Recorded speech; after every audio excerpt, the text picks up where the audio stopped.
Good evening friends. এতিয়া ইমান ঠাণ্ডা পৰিছে মই এয়া বেসনৰ পকৰি বনাবলৈ লৈছো বেসনত এতিয়া মই পিয়াজ নলা কাটি আছো দেখিছানে পিয়াজ নলা আৰু কাটিম এটো কাটিম তাৰপিছত ধনিয়া দিম আৰু পকৰি বনাম এতিয়া ঠাণ্ডাত লাল চাহৰ লগত পকৰি খাবলৈ মজা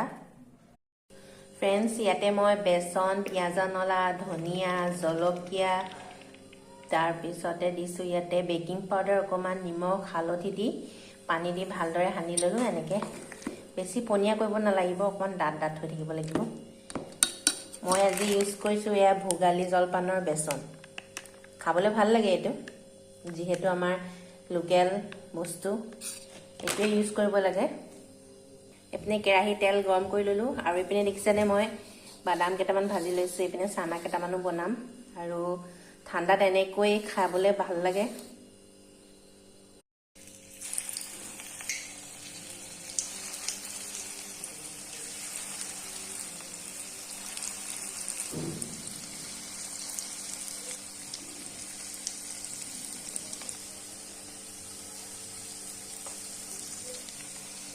फ्रेंड्स আপোনালোকক এই পকৰি ৰেচিপি কেতিয়াবা মই ফ্ৰী পালে দিম বাৰু এতিয়া লৰালৰিকে বনালো কাৰণে এনেকৈ দিলো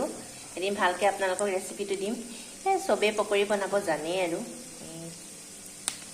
এখিনি ধুনিয়াকে ভাজি লম পকৰিখিনি লুকিয়াই দিছো এবাৰ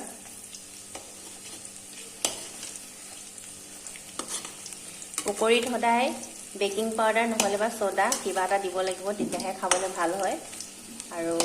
দাইলৰ পকৰিও বনাব পাৰে এনেকে এয়া দাইল তিয়াই থোৱা নাছিল কাৰণে মই আজি বেসনৰে বনালো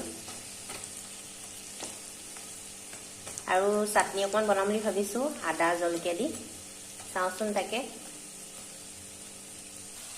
এয়া পকৰি হৈছে আৰু এটা নমাই দিও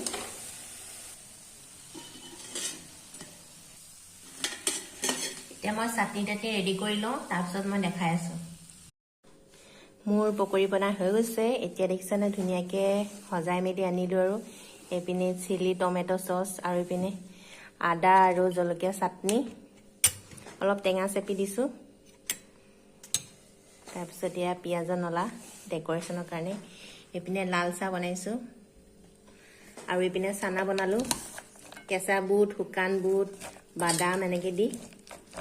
আৰু এপিনে বহি লৈছে এতিয়া ধুব আৰু জিয়াই বাৰু খাব নোৱাৰে এইবিলাক ধুবই খাব আৰু মই খাম ন মামা আৰু পাপাই চাহ খাব